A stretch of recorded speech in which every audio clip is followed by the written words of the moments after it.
ஒரு யோகியின் சுயசரிதத்திலிருந்து அத்தியாயம் 12. என் குருவின் ஆசிரமத்தில் கழித்த வருடங்கள். இப்போ கான்வர்சேஷன் நடக்கிறது யோகானந்தருக்கும் அவரோட இந்த குரு யுக்தேஸ்வரருக்கும். நீ வந்துட்டையா? ஒரு மாடி அறையில் தலையில மேலே புலித்தோல் ஆசனத்தில் உட்கார்ந்திருந்த ஸ்ரீ யுக்தேஸ்வரர் என்னை வரவேற்றார். அவருடைய குரல் மென்மையற்றதும் தோரணை உணர்ச்சியற்றும் இருந்தது. ஆம், அன்புள்ள குருவே, நான் உங்களை பின்பற்ற வந்திருக்கிறேன். நான் மண்டியிட்டு அவர் பாதங்களில் வணங்கினேன். அது எப்படி முடியும்? நீதான் என் விருப்பங்களை புறக்கணிக்கிறாயே. இனிமேல் இல்லை குருஜி, தங்கள் விருப்பமே எனக்கு இடப்படும் ஆணை. அப்படின்னா பரவாயில்ல, இப்போது நான் உன் வாழ்விற்கு பொறுப்பேற்று கொள்ள முடியும். நான் மகிழ்ச்சியுடன் அந்த சுமையை தருகிறேன் குருதேவா. அப்படின்னா என் முதல் விருப்பம், நீ உன் வீட்டிற்கு திரும்பி சென்று குடும்பத்தாருடன் இரு. நீ கல்கத்தாவில் உள்ள கல்லூரியில் சேர வேண்டுமென நான் விரும்புகிறேன். உன் படிப்பு தொடரணும். ரொம்ப நல்லது ஐயா. நான் என் திகிலை மறைத்து கொண்டேன். தொந்தரவு தரும் புத்தகங்கள் வருட கணக்கில் என்னை தொடர வேண்டுமா? முதலில் அப்பா, இப்போது ஸ்ரீ யுக்தேஸ்வரர். ஒரு நாள் நீ மேலை நாடு போவாய். அப்போது அங்குள்ள மக்களுக்கு வினோதமான இந்த ஆசிரியராக தோன்றும் நீ ஒரு பல்கலைக்கழக பட்டதாரியாக இருந்தால் இந்தியாவின் புராதன ஞானத்தை இன்னும் அதிக ஆவலுடன் கேட்பாங்க. குருஜி, உங்களுக்கு தெரியாதா எது நல்லதுன்னு? என் துயரம் விலகியது. மேல்நாட்டை பற்றிய குறிப்பு எங்கோ தொலைவில் குழப்பமாக தோன்றுவதை பார்த்தேன். ஆனால் குருவின் சொல்லுக்கு கீழ்ப்படிந்து அவரை மகிழ்விப்பது அப்போதைய என் முக்கிய நோக்கமாக இருந்தது. நீ கல்கத்தாவில் அருகில் தான் இருப்பாய். உனக்கு நேரம் கிடைத்த பொழுதெல்லாம் இங்கு வா. முடிந்தால் தினமும் வருகிறேன் குருதேவா. என் வாழ்வில் ஒவ்வொரு விஷயத்திலும் உங்கள் அதிகாரத்தை நன்றியுடன் நான் ஒப்புக்கொள்கிறேன். ஆனால் ஒரு நிபந்தனையின் பேரில். சொல். அதாவது, தாங்கள் எனக்கு கடவுளாக காட்டுவதாக நீங்கள் எனக்கு கடவுளை காட்டுவதாக வாக்குறுதி அளிக்கணும். 1 மணி நேர வாத பிரிவாதம் நடந்தது. ஒரு குருவின் வாக்குறுதி பொய்யாக முடியாது. அது எளிதாக கொடுக்கவும் முடியாது. ஒன்று, விரிந்த ஆன்மீக பரப்பத்திற்கும் சக்தி அந்த வாக்குறுதியில் அடங்கி இருக்கு. ஒரு குரு படைப்பவனுடன் அந்தகரமான உறவை உண்மையில் வைத்திருந்தால்தான் அவரை காட்சியளிக்கும்படி வேண்டுவதற்கு முடியும். நான் ஸ்ரீ யுக்தேஸ்வரர் இறைவனுடன் ஒன்றி உள்ளதை உணர்ந்தேன். அவருடைய சீடன் என்ற முறையில் எனக்கு உள்ள வாய்ப்பை நான் பயன்படுத்துவதில் உறுதியாக இருந்தேன். நீ விடாப்பிடியான மன இயல்பை உடையவன். பிறகு சம்மதம் கருணையான முடிவுடன் வெளிப்பட்டது. உன் விருப்பம் என் விருப்பமாகட்டும். என் வாழ்நாள் முழுதும் என்னை சூழ்ந்திருந்த இருள் என் இதயத்தில் இருந்து விலகியது. இங்கும் அங்குமாக ஒரு தெளிவற்ற தேடும் படலம் முடிந்தது. ஒரு உண்மையான குருவிடம் எனக்கு நிரந்தரமான அடைக்கலம் கிடைத்து விட்டது. வா, நான் உனக்கு ஆசிரமத்தை சுற்றி காண்பிக்கிறேன். குருதேவா அவருடைய புலித்தோல் ஆசனத்திலிருந்து எழுந்தார். இங்கும் அங்குமாக பார்த்து கொண்டு வந்த பொழுது ஒரு சுவரில் மல்லிகை மலர் மாலையால் அலங்கரிக்கப்பட்டிருந்த ஒரு படத்தை பார்த்தேன். லாகிரி மகாசயர், நான் வியப்புடன் கூறினேன். ஆம், என் தெய்வீக குரு ஸ்ரீ யுக்தேஸ்வரரின் குரல் பயபக்தியுடன் ஒலிச்சது. நான் ஆராய்ந்த வரையில் எல்லா ஆசிரியரையும் விட மனிதனாகவும் யோகியாகவும் அவர் மிகவும் உயர்ந்தவங்க. எனக்கு நன்கு பழக்கமான அந்த படத்தின் முன்னால் நான் மௌனமாக வணங்கினேன்.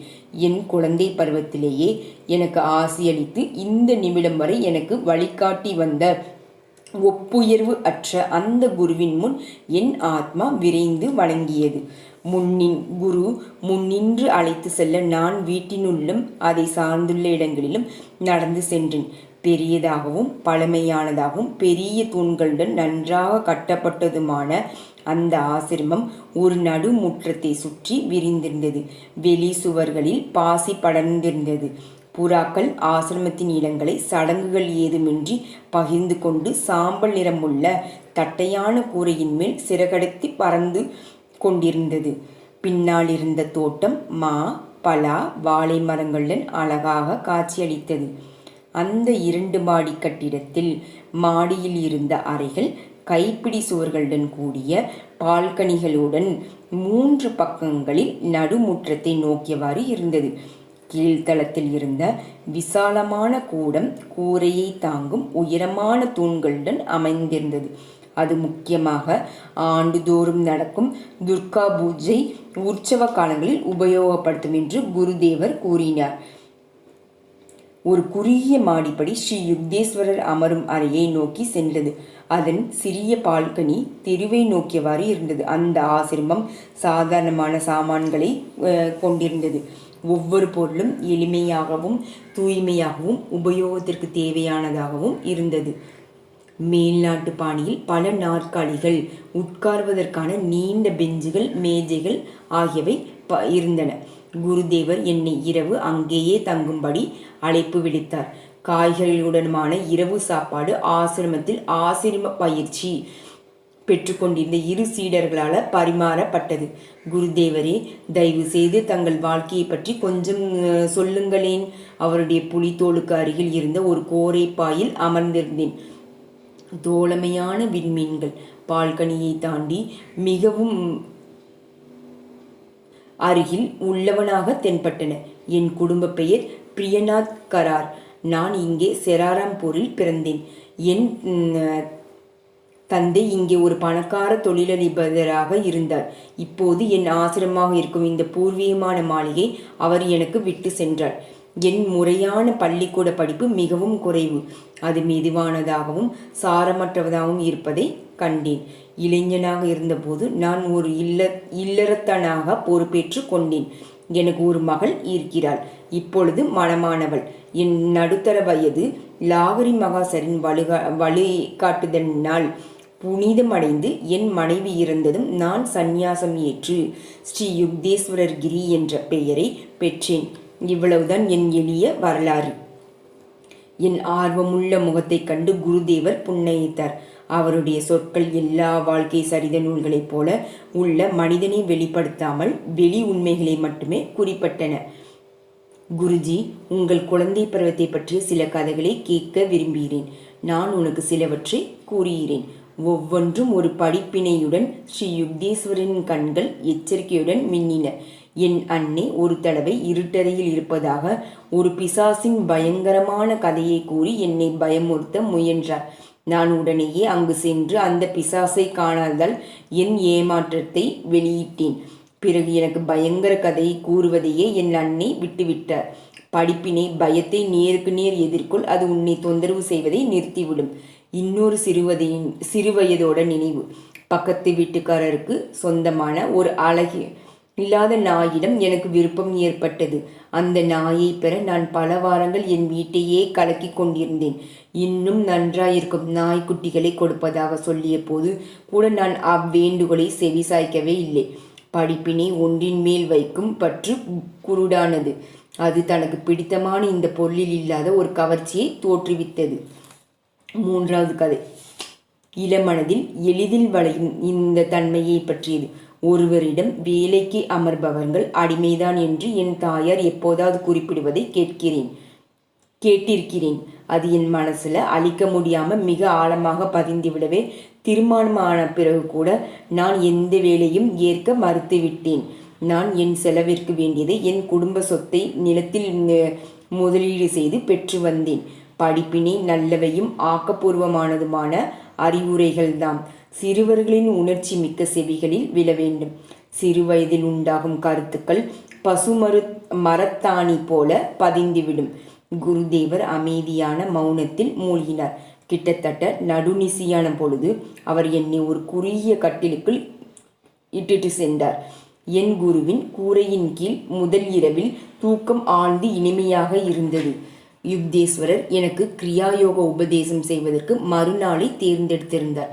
அந்த யுக்தியை நான் ஏற்கனவே லாகரி மகாசரியின் 2 சீடர்களான என் தந்தை மற்றும் என் ஆசிரியர் சுவாமி கேவாலானந்தர் ஆகியோரிடமிருந்து பெற்றிருந்தேன். ஆனால் குருதேவர் என்னை மாற்றத்துக்குள்ளானாக்கி விடும் சக்தியை பெற்றிருந்தார்.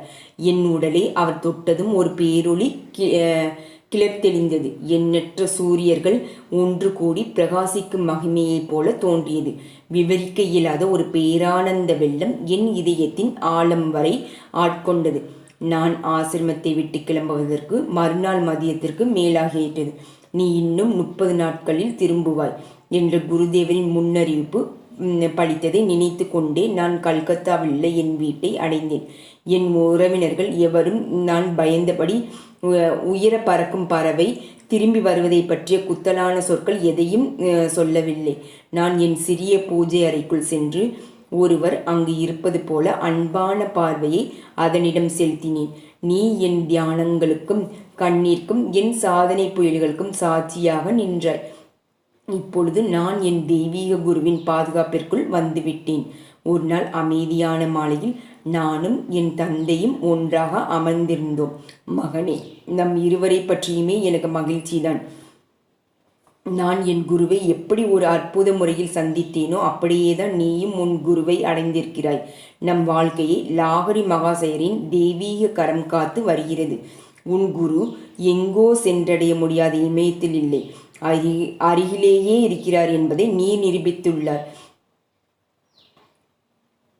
என் பிரார்த்தனைகளுக்கு பதில் கிடைத்து விட்டது. நீ கடவுளை தேடுவதற்காக நிரந்தரமாக என் கண் பார்வையில் இருந்து நீக்கப்படவில்லை. எனது கல்வி மறுமுறையும் முறை சார்ந்து தொடர்பு போவது பற்றி தந்தைக்கும் மிக்க மகிழ்ச்சி. அவர் வேண்டிய ஏற்பாடுகளை செய்தார். நான் மறுநாளே கல்கத்தாவில் அருகாமையில் இருந்த ஸ்காட்டிஷ் சர்ச் கல்லூரியில் சேர்க்கப்பட்டேன். மகிழ்ச்சிகரமான மாதங்கள் உருண்டோடின. நான் கல்லூரி வகுப்பறையில் அதிகமாக இருந்திருக்க மாட்டேன் என்பதை இதை படிக்கும் என் வாசகர்கள் கூர்ந்து ஊகித்திருப்பார்கள். செராரம்பு ஆசிரமம் தடுக்க முடியாத கவர்ச்சியை கொண்டு இருந்தது. எனது குருதேவர் நான் எப்பொழுது அங்கேயே இருப்பதை பற்றி எதுவும் சொல்லாமல் ஒத்துக்கொண்டார். அவர் என் கல்லூரியை பற்றி எதுவும் கூறாமல் இருந்தது எனக்கு நிம்மதியாய் இருந்தது. நான் படிப்பில் மேதாவியாக போவதில்லை என்பது எல்லோருக்கும் நன்கு தெரிந்திருந்த போதிலும் அவ்வப்போது தேறுவதற்கு வேண்டிய குறைந்த அளவு மதிப்பெண்களை எப்படியோ எடுத்து கொண்டிருந்தேன். ஆசிரமத்து தினசரி வாழ்க்கை மாறுதல் எதுவுமே இல்லாமல் சுமூகமாக நடந்து வந்தது. என் குருதேவர் விடுவதற்கு முன்பே எழுந்து விடுவார். படுக்கையில் அமர்ந்தபடியே அவர் ஒரு சமாதி நிலையை அடைவார். அவர் எப்பொழுது எழுந்திருந்தார் என்பதை கண்டுபிடிப்பது மிகவும் எளிதானது. மிக பெரிய குரட்டைகள் திடீரென்று நின்றுவிடும். ஓரிரண்டு பெருமூச்சுகள், சில சமயம் ஓர் உடலசைவு, பிறகு சத்தமில்லாத மூச்சற்ற நிலை. அவர் ஆழ்ந்த யோகானந்தத்தில் இருப்பார். உடனே காலை உணவு என்பதில்லை. முதலில் கங்கைகள் கரையோரமாக வெகு தூரம் நடந்து போதல். காலை வேளையில் குருதேவரிடம் சென்று நடைப்பயிற்சிகள் எவ்வளவு உண்மையாகவும் தெளிவாகவும் இன்னும் தோன்றுகின்றன. கொஞ்சம் நினைத்து பார்த்தாலே போதும். நான் அடிக்கடி அவர் பக்கத்தில் நடந்து போய் கொண்டிருப்பது போல தோணும். காலை கதிரவன் நதியை சுடப்பெற செய்து கொண்டிருப்பான். அவரது குரல் சத்திய ஞானத்தில் ஒலித்து எழுப்பும். குளியல் பிறகு மதிய உணவு குருதேவரின் அன்றாட உத்தரவுப்படி ஆசிரமத்து இளைஞர்களால் கவனமாக தயாரிக்கப்படும். என் குரு சைவ உணவு உட்கொள்பவர். ஆனால் சந்நியாசி ஆவதற்கு முன்னர் அவர் மீன், முட்டை இரண்டையும் சாப்பிட்டு வந்தார். அந்த எளிமையான உணவையும் தன் உடல் தன்மைக்கு ஏற்ப உண்ணலாம் என்று தனது மாணவர்களுக்கு அறிவுறுத்தியிருந்தார். குருதேவர் மிக குறைந்த அளவில்தான் உண்பார். பெரும்பாலும் மஞ்சள் அல்லது பீட்ரூட் சாறு அல்லது கீரையுடன் கலந்த சோறு தான். சிறிதளவு எருமை நெய் அல்லது உருக்கிய வெண்ணெயை சேர்த்து கொள்வார். மற்றொரு நாள் பருப்பு, உடைத்த பட்டாணி அல்லது மற்ற பருப்பு வகைகளால் செய்யப்படும் கெட்டியான குழம்பு அல்லது காய்கறிகளுடன் கூடிய சனா கறி ஆகியவை புதிய பாலை திரித்து உண்டாக்கப்பட்டது. பெரும்பாலும் கட்டிகளாக்கப்பட்டு உருளைக்கிழங்கு கறியுடன் சேர்ந்தது சாப்பிடுவார். மாம்பழம் அல்லது ஆரஞ்சு பழத்தை அரிசி பாயசத்தோடு அல்லது பலாப்பழ சாற்றோடு கடைசியாக உண்பார். காண வருபவர்கள் பிற்பகலில் வருவார்கள். இந்த அமைதியான ஆசிரமத்திற்கு உலகத்திலிருந்து பலர் தொடர்ந்து வந்த வண்ணம் இருப்பார். என் குரு வருபவர்கள் எல்லாரையும் மரியாதையுடனும் அன்புடனும் நடத்துவார். என் குரு தனது உடலையோ அல்லது நான் என்ற முனைப்பையோ இல்லாமல் தன்னையே எங்கும் நிறைந்த ஆத்மாவாக உணர்ந்து கொண்டவர். எல்லா மனிதரிடத்திலும் தெளிவான சமத்தன்மையை காண்பார். யோகிகளின் பாரபட்சமற்ற தன்மை ஞானத்தில் வேரூன்றி இருக்கிறது.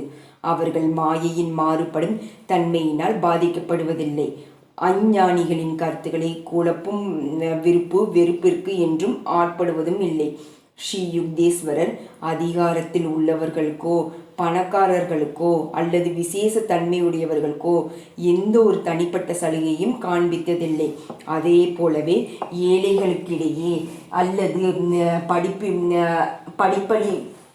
படிப்பில்லாதவர்களிடையே அலட்சியப்படுத்துவதும் இல்லை.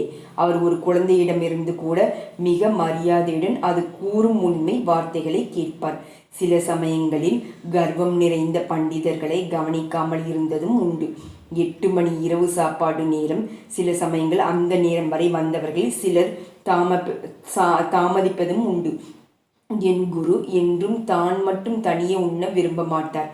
யாருமே அவருடைய ஆசிரமத்திலிருந்து பசியுடனோ அல்லது அதிருப்தியுடனோ சென்றதும் இல்லை. ஸ்ரீ யுக்தேஸ்வரர் எதிர்பாராத விருந்தினர்களை கண்டு என்ன செய்வது என்று புரியாமலேயே குழம்பி நின்றதே இல்லை. அவருடைய சாமர்த்தியமான மேற்பறவையில் குறைவான உணவு கூட சீடர்களால் ஒரு விருந்தாகவே உருவெடுக்கும். இருந்தாலும் அவர் மிகுந்த சிக்கனமுடையவர். அவருடைய சாதாரண பண வசதியை வைத்துக்கொண்டு நன்றாக சமாளிப்பார். உன் நிதி நிலைமைக்கு தகுந்தபடி வசந்தியாக இரு என்று அவர் அடிக்கடி கூறுவார். ஆசிரமத்தில் விருந்தோமும் பணிகளிலும் சரி, கட்டிட நிர்மாணம் அல்லது பழுது பார்க்கும் வேலையிலும் சரி, வேறு எந்த நடைமுறை காரியமாக இருந்தாலும் சரி, அவருடைய சுயமான படைப்பு திறன் வெளிப்படவே செய்யும். அமைதியான மாலை நேரங்களில் பெரும்பாலும் குருதேவர் சொற்பொழிவு செய்தார். காலத்தால் அழியாத செல்வங்கள் அவை. அவரது ஒவ்வொரு சொல்லும் ஞானத்தால் செதுக்கப்பட்டது. ஓர் உன்னதமான தன்னம்பிக்கை அவரது பேச்சில் மிளிரும். அது ஒப்பற்றது. என் அனுபவத்தில் அவர் பேசியது போல யாருமே எப்போதும் பேசியதும் இல்லை.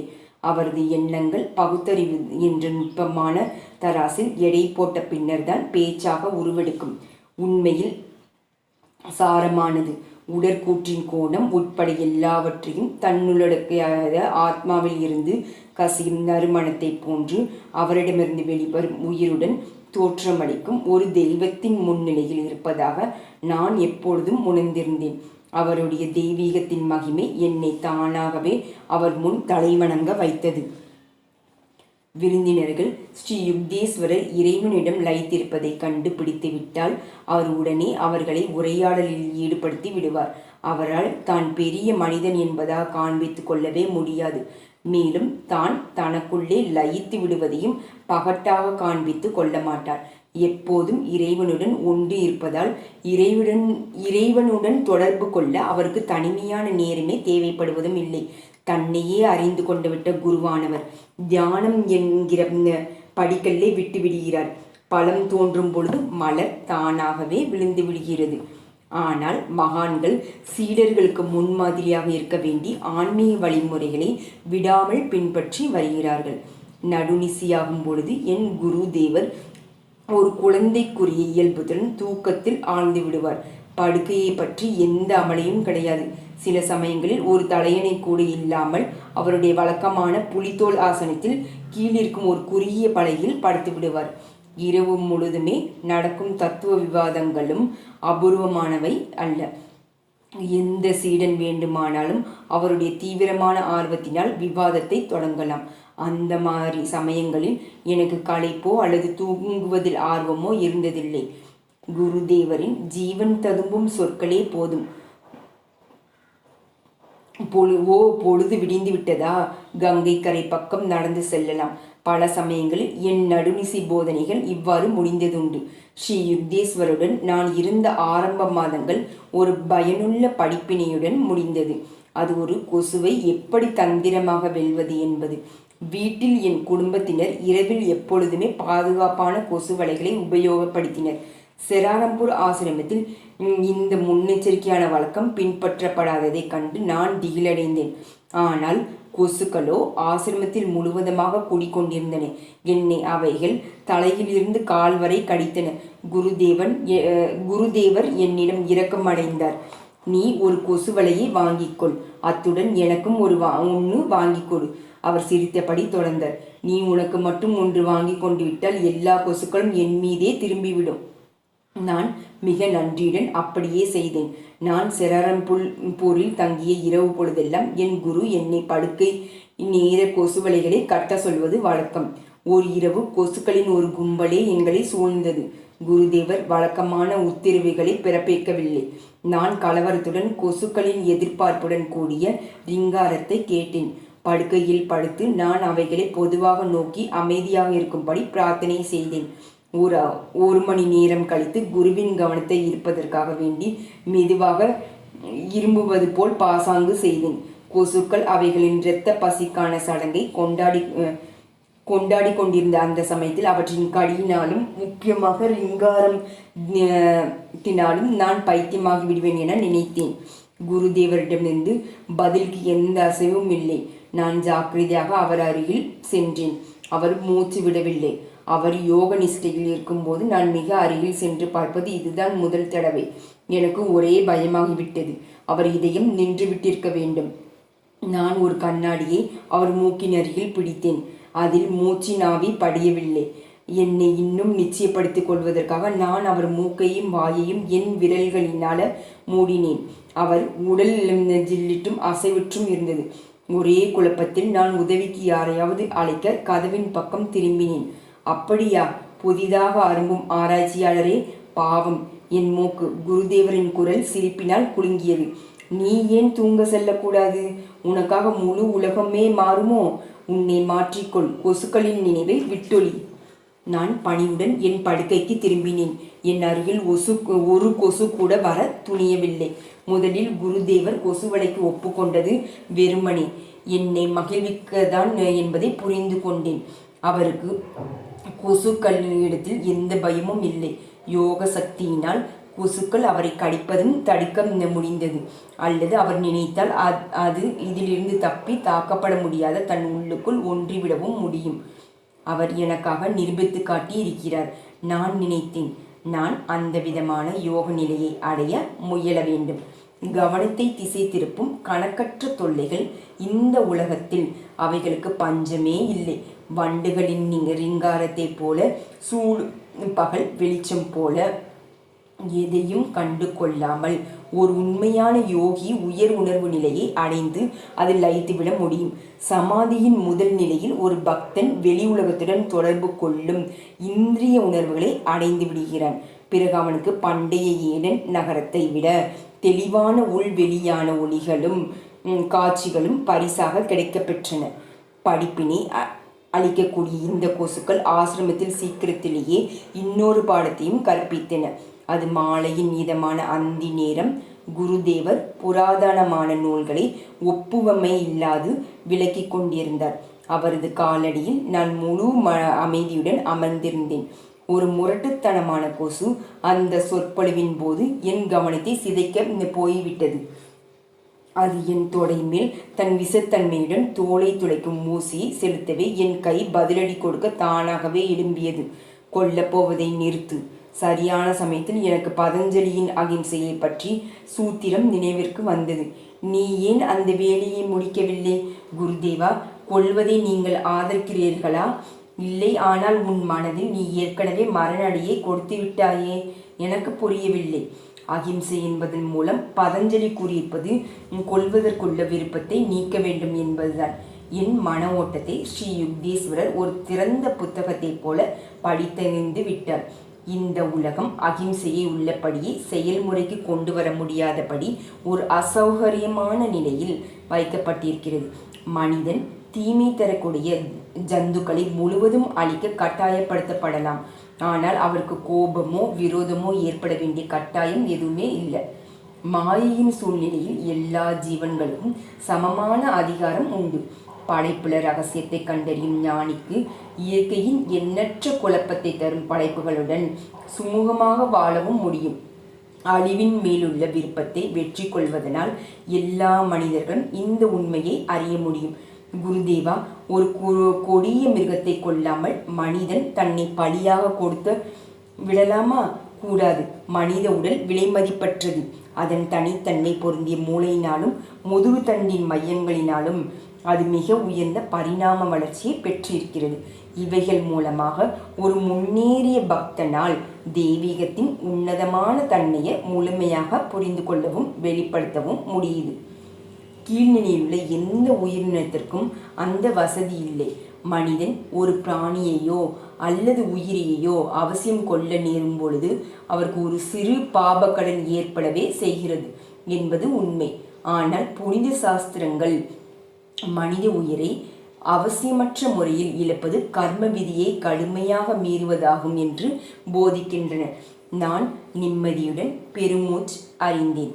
ஒருவருடைய இயற்கையான உணர்வுக்கு சமய நூல்களில் பரிந்துரை இந்த மாதிரி கிடைப்பது என்பது எப்போதும் ஏற்படுவதும் இல்லை. குருதேவர் எனக்கு தெரிந்தவரை ஒரு புலியின் அருகிலோ சிறுத்தையின் அருகிலோ இருந்ததே இல்லை. ஆனால் ஒரு தடவை ஒரு பயங்கரமான நல்ல பாம்பை அவர் எதிர்கொண்ட பொழுது அவர் அன்பினால் அதை வென்றுவிட்டார். இந்த சந்திப்பு குருதேவரின் கடற்கரையில் உள்ள பூரி ஆசிரமத்தில் நடந்தது. குருதேவரின் கடைசி காலத்தில் இளம் சீடனாயிருந்த பிரபுலா இந்த சமயத்தில் குருதேவருடன் இருந்தார். பிரபுலா என்னிடம் கூறியது, ஆசிரமத்திற்கு அருகில் நாங்கள் வெளியில் அமர்ந்திருந்தோம். நான் கடி நீளமுள்ள ஒரு மிக பயங்கரமான நல்ல பாம்பு அருகில் தோன்றியது. எங்களை நோக்கி கோபத்துடன் விரிந்து படர்ந்தவுடன் அது வேகமாக ஓடி வந்தது. குருதேவர் ஏதோ ஒரு குழந்தையை வரவேற்பது போல ஒரு சிறு சிரிப்பு சிரித்தார். ஸ்ரீ யுக்தேஸ்வரர் தாளாலயத்துடன் கைகளாக தட்டுவதை கண்டதும் நான் மிக திகிலடைந்து விட்டேன். அந்த பயங்கரமான விருந்தாளிக்கு அவர் விளையாட்டு காட்டி கொண்டிருந்தார். நான் அப்படியே அமைதியுடன் அசையாமல் இருந்தேன். உள்ளுக்குள் மிக தீவிரமாக பிரார்த்தனையை செய்து கொண்டிருந்தேன். அந்த பாம்பு குருதேவரின் அன்பால கவரப்பட்டு அவருக்கு மிகவும் அருகில் அசைவில்லாமல் இருந்தது. அந்த பயங்கரமான படம் படிப்படியாக சுருங்கியது. அந்த நாகம் ஸ்ரீ யுக்தேஸ்வரின் பாதங்களுக்கிடையே நெளிந்து சென்று புதர்களில் மறைந்து போனது. ஏன் குருதேவர் கையை அசைத்து தாளமிட வேண்டும்? ஏன் பாம்பு அவரை கொத்தவில்லை என்பதெல்லாம் எனக்கு அப்போது புரியவில்லை. நமது தெய்வீக குரு எந்த உயிரினத்திடமிருந்தும் தொல்லை ஏற்படக்கூடும் என்கிற பயப்படும் நிலையை தாண்டிவிட்டார் என்று இப்பொழுது தெரிந்து கொண்டேன். பிரபுலா முடித்தான். என் ஆசிரம வாழ்க்கையின் ஆரம்ப மாதங்களில் ஒரு நாள் பிற்பகலில் குருதேவரின் கண்களை என்னை உற்று பார்ப்பதை உணர்ந்தேன். முகுந்தா, நீ மிக மெலிந்திருக்கிறாய். அவரது சொற்கள் என் உணர்வை தொட்டன. எனது குளித்திருந்த கண்களும் மிக மெலிந்த தோற்றமும் எனக்கே பிடித்தமானவை அல்ல. என் சிறு வயதிலிருந்தே இடைவிடாத அஜீர்ண பிரச்சனைகள் என்னை பிடித்து வந்தன. வீட்டில் என் அறையின் ஓர் அலமாரியில் பல டானிக்குகள் நிறைந்த பாட்டில்கள் இருந்தன. எதுவுமே எனக்கு உதவியதில்லை.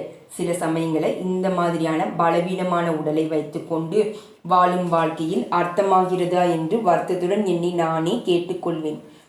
மருந்துகளுக்கு எல்லை உண்டு. தெய்வீக படைப்பாற்றல் பெற்ற உயிர் சக்திக்கு எல்லையே இல்லை. அதை நம்பு. நீ நன்றாகவும் திடமாகவும் ஆவாய். குருதேவரின் சொற்கள் என்னை உடனே அந்த உண்மையை வெற்றிகரமாக என் வாழ்வில் நடத்தி பார்க்கலாம் என்று நம்ப வைத்தன. வேறு எந்த வைத்தியரும் என்னிடம் அந்த மாதிரியான ஆழ்ந்த நம்பிக்கை தோற்றுவித்ததும் இல்லை. நாளுக்கு நாள் நான் ஆரோக்கியமாகவும் திடமாகவும் மாறினேன். ஸ்ரீ யுக்தேஸ்வரனின் மறைமுகமான ஆசையினால் 2 வாரங்களில் இதுவரை நான் பயிற்சி செய்தும் கிடைக்காத எல்லையை அடைந்தேன். என் வயிற்றுக்கோள்கள் கோளாறுகள் நிரந்தரமாக மறைந்துவிட்டது. பின்னால் சில சமயங்களில் நீரிழிவு நோய், வலிப்பு, காசநோய் அல்லது போன்ற நோய்களை தெய்வீக பல ஆண்டுகளுக்கு முன்னாடி என் உடலிலும் கொஞ்சம் எடை கூடினால் நன்றாயிருக்கும் என்று நானும் கூட கவலைப்பட்டதுண்டு. என்னை குணப்படுத்திய சில நாட்களுக்கு பிறகு ஒரு நாள் குருதேவர் என்னிடம் கூறினார், ஒரு தீவிர நோய்க்கு பிறகு குணமடைந்து கொண்டு இருக்கையில் நான் காசிக்கு சென்று லாகரி மகாசயரை பார்த்தேன். ஐயா, நான் மிகவும் தீவிரமாக நோய்வாய்ப்பட்டிருக்கிறேன். நிறைய எடை குறைந்தது விட்டிருக்கிறது என்றேன். அப்படியா யுக்தேஸ்வரர், நீயே உன்னை நலமில்லாமல் ஆக்கி கொண்டார்னு யுக்தேஸ்வரர் சொல்கிறாங்க. இப்போது நீ மெலிந்திருப்பதாக நினைக்கிற. இந்த பதில் நான் எதிர்பார்த்ததிலிருந்து முற்றிலும் வேறுபட்டதாக இருந்தது. இருந்தாலும் என் குருதேவர் கொஞ்சம் தைரியப்படுத்தும் வகையில் மேலே சொன்னாங்க, பார்க்கலாம், நாளைக்கு நீ குணமடைஞ்சு விட்டதா உணர்வ என்பது நிச்சயம். ஏற்கும் திறமுடைய எனது மனம் வந்து அவர் சொற்களை அவர் என்னை இரகசியமாக குணப்படுத்தினார் என்று ஜாடையாக குறிப்பிடுவதாக ஒப்புக்கொண்டது. மறுநாள் காலை நான் அவரை தேடி சென்று மகிழ்ச்சியுடன் கூறினேன், ஐயா, இன்று நான் நலத்துடன் இருக்கிறேன். உண்மையாவா? நீ இன்று உன்னை சக்தி உள்ளவனாக ஆக்கிக் கொண்டிருக்கிறாய். இல்லை குருதேவா என்று நான் மறுத்தேன். எனக்கு உதவி செய்தவர் நீங்கள்தான். வார கணக்கில் இன்றுதான் முதல் தடவையாக எனக்கு கொஞ்சம் தெம்பு வந்துள்ளது. ஆம், உன் வியாதி கடுமையாக தான் இருந்திருக்கிறது.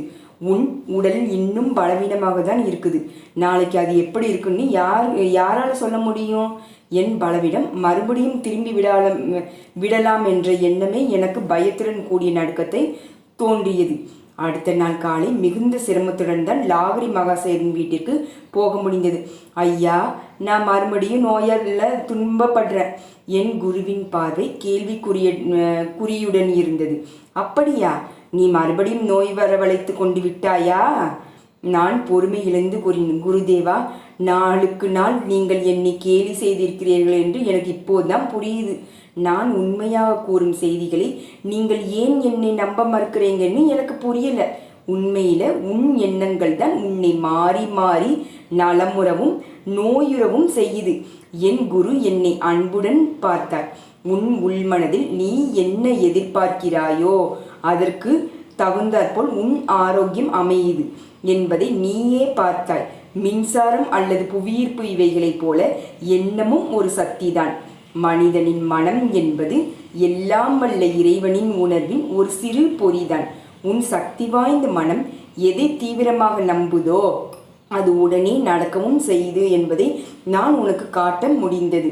லாகரி மகாசயர் வெறுமனே பயமில்லாமல் எதையும் பேச மாட்டார் என்பதை நான் தெரிந்து கொண்டேன். நான் மிகுந்த பயபக்தியுடன் நன்றியுடனும் அவரிடம் கூறினேன், குருதேவா, நான் ஆரோக்கியத்துடன் தான் இருப்பதாகவும் என் பழைய எடையை அடைந்து விட்டதாகவும் என்னால் அது நடந்து விடுமா என்கிறீர்களா?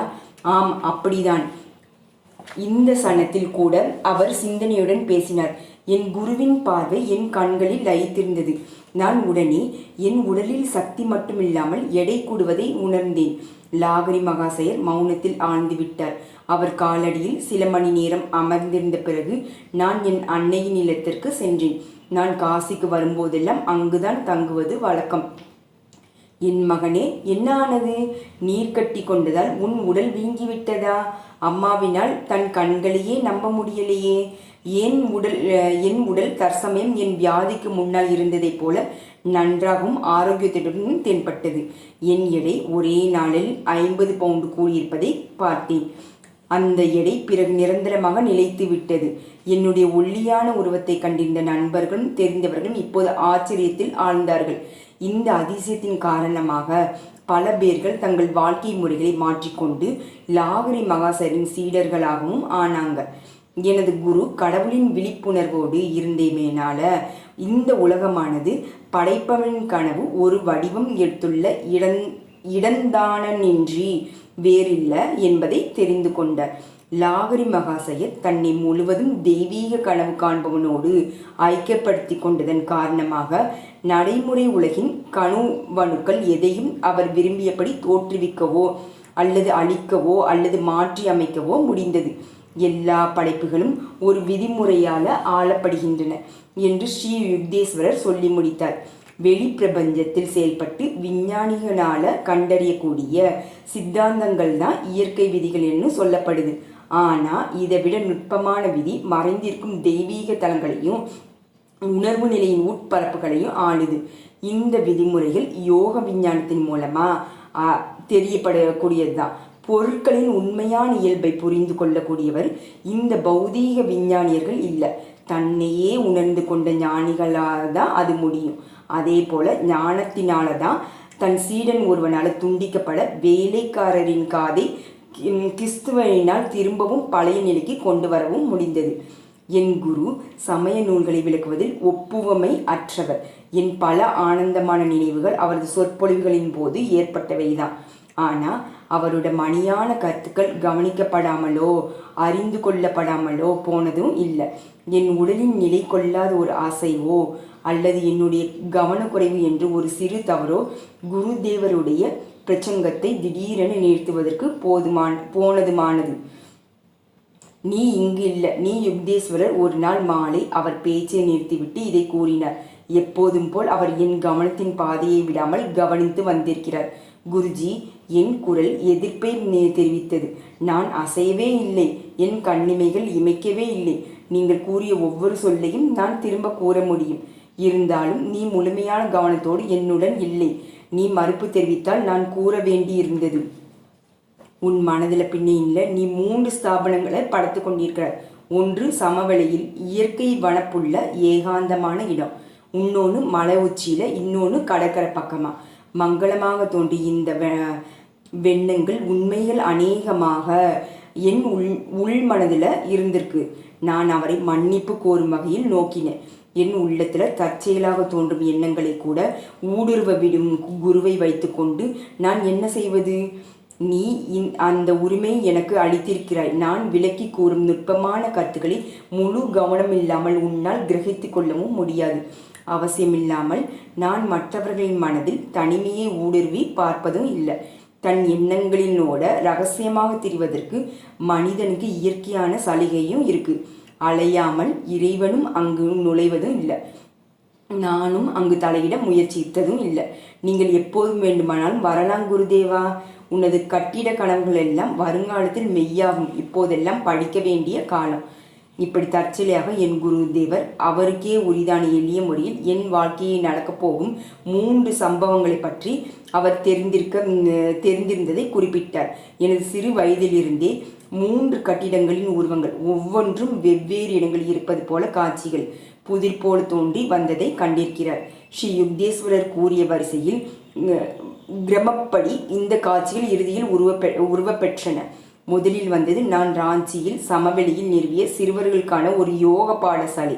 பிறகு லாஸ் ஏஞ்சலிஸ் மலை உச்சியில் அமெரிக்க தலைமை செயலகம் மற்றும் கலிபோர்னியாவில் என்ஸ்டியன்ஸ் என்னும் இடத்தில் பறந்த பசிபிக் மகா சமுத்திரத்தை எதிர்நோக்கி அமைந்த ஒரு ஆசிரமம். குருதேவர் என்றுமே இருமாப்புடன் இந்த சம்பவம் இந்த மாதிரி நடக்கும் நான் முன்னரே கூறுகிறேன் என்று கூறியதும் இல்லை. அதற்கு பதிலாக அவர் அப்படியே நடக்கலாம் என்று உனக்கு தோன்றவில்லையா என்று ஜாடையாக சொல்லுவார். ஆனால் அவருடைய எளிய பேச்சில் பின்வருவதை முன்பே கூறும் சக்தி இருந்தது. சொல்லியவற்றிலிருந்து பின்வாங்குவதும் என்பதும் இல்லை. சற்று மறைத்து கூறப்படும் அவருடைய முன் அறிவிப்புகள் என்றுமே பொய்த்ததும் இல்லை. ஸ்ரீ யுக்தேஸ்வரர் அதிகம் பேசாத இயல்புடையவர். நடத்தையில் உள்ளது உள்ளபடியான வளத்தையே கடைபிடிப்பவர். ஏதோ ஒருவருக்கும் புரியாத அல்லது புதிரான வேதாந்தி போன்ற தோற்றம் அவரிடம் இருந்ததும் இல்லை. அவர் கால்கள் திடமான மண்ணில் ஊன்றி நிற்கையில் அவரது சிரம் சுவர்க்கத்தின் புகலிடத்தில் இருந்தது. நடைமுறைக்கு வந்தபடி செயல்படுபவர்களை அவர் பாராட்டுவார். தெய்வத்தன்மை என்பது ஊமைத்தனமல்ல, தெய்வீக உணர்வுகள் திறனை குறைப்பவும் இல்லை என்பார் அவர். நல்லொழுக்கத்தின் ஊக்கமான வெளிப்பாடு மிக கூர்ந்த புத்தியை எழுப்ப உதவுகிறது. என் குரு இயற்கையின் எல்லைகளுக்கு அப்பாற்பட்டவை பற்றி விவாதிக்க தயங்குவார். அவருடைய அதிசயத்தக்க தனி சிறப்பு எதுன்னா அது அவரின் முழுமையான எளிமைதான். சாதாரண உரையாடலில் அவர் திடுக்கிடக்கூடிய அற்புதங்களை பற்றிய பேச மாட்டார். செயல்களில் அவர் எளிதாக அதை வெளிப்படுத்துவார். பல ஆசிரியர்கள் அற்புதங்களை பற்றி பேசுவார்கள், ஆனால் எதையும் செய்து காண்பிக்க முடியாது. ஸ்ரீ யுக்தேஸ்வரர் சூக்ஷ்மமான விதிகளை பற்றி பேசுவது அரிது, ஆனால் ரகசியமான எல்லாவற்றையும் செயல்படுத்தி வந்தார். எல்லாவற்றையும் உணர்ந்த ஒரு ஞானி. தன்னுள்ளே இருந்த அனுமதி கிடைத்தால் ஒழிய அந்த அற்புதங்களை நடத்த மாட்டார். என் குருதேவர் விளக்கினார்.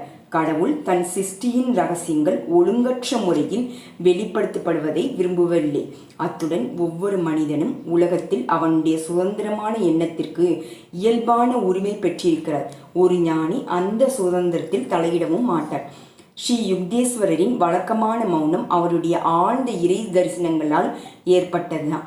ஆத்ம ஞானத்தை அடையாத ஆசிரியர்கள் இடைவிடாது தீர்க்க தரிசனங்கள் வெளியிடுவதும் இல்லை. தங்கள் காலத்தை செலவிடுவது போல அவர் செய்வதும் இல்லை. இந்து சாஸ்திரங்களில் ஆழமற்ற மனிதர்களிடம் சிறு எண்ணங்களாகிய மீன்கள் அதிக ஆறாவரத்தை ஏற்படுத்துது. மகா சமுத்திரத்தை போன்ற மனங்களில் தெய்வீக அருள் கிளர்ச்சியான திமிங்கலங்கள் ஒரு சிறு சலனத்தை கூட ஏற்படுத்ததும் இல்லை என்று சொல்லப்பட்டிருக்கு. வெளிப்பகட்டு எதுவும் இல்லாமல் என் குருவின் சுபாவத்தினால அவருடைய சமகாலத்தவர்களில் வெகு சிலரே அவரை ஒரு மாமனிதர் என்று தெரிந்திருந்தனர். தன் ஞானத்தை மறக்க முடியாதவர் ஒரு முட்டாள் என்று முதுமொழி ஆழ்ந்த ஞானமும் அமைதியும் கொண்ட என் குருதேவருக்கு பொருந்தாது. ஸ்ரீ யுக்தேஸ்வரர் மற்ற எல்லோரையும் போலவே இறந்து போகும் மனிதராக பிறந்தாலும் அவர் காலம் இடம் இவைகளை ஆள்பவருடன் ஒன்றி விட்டார். தெய்வத்தோடு மனிதன் தன்னை இணைத்துக் கொள்வதற்கு எந்தவித கடக்க முடியாத தடையும் இல்லை. எனது குருதேவர் கண்டித்திருந்தார். ஆன்மீக பதையில துணிவுடன் ஈடுபடாததை தவிர வேறு எந்த தடையும் மனிதனுக்கு இல்லை என்பதை நான் புரிந்து கொண்டேன். ஸ்ரீ யுக்தேஸ்வரர் புனித திருவடிகளை தொடுவது எப்பொழுதுமே எனக்கு எழுச்சியூட்டும். ஒரு சீடன் குருவிடன் இருக்கும் மயமான தொடர்பினால் ஆன்மீக காந்தமயமாக்கப்படுகிறார். ஒரு சூக்ஷ்மமான மின்னோட்டம் உண்டாக்கப்படுது. பக்தனுடைய மூளையில் இருக்கும் வேண்டாத பழக்க அமைப்புகள் அடிக்கடி பொசு பட்டாற் போல ஆகிவிடும். பல உலக வாசனைகளால் உண்டான பள்ள பதிவுகள் அவருக்கு பயன்படும் வகையில் கலைக்கப்படுது. ஏதோ ஒரு சில சனங்களாவது மாயையின் இரகசிய திரை விலக அவர் பிரம்மானந்த உண்மையை காண்கிறார். நான் என் குருவின் பாதங்களில் இந்திய முறைப்படி மண்டிட்டு வணங்கும் போதெல்லாம் என் உடலெங்கும் ஒளிமயமான முக்தி தரவல்ல புல்லரிப்பும் தோன்றும். குருதேவர் என்னிடம் கூறினார், லாகிரி மகாசயர் மௌனமாக இருக்கும் பொழுது அல்லது ஆன்மீக சம்பந்தமில்லாத விஷயங்கள் பற்றிய உரையாடலில் இருந்தாலும் அது எனக்கு அளவிட முடியாத ஞானத்தை அளிப்பதாகவே இருக்கும் என்பதை நான் இதோட தொடர்ச்சியை நாளைக்கு பார்க்கலாம். பார்ட் 2. தேங்க்யூ.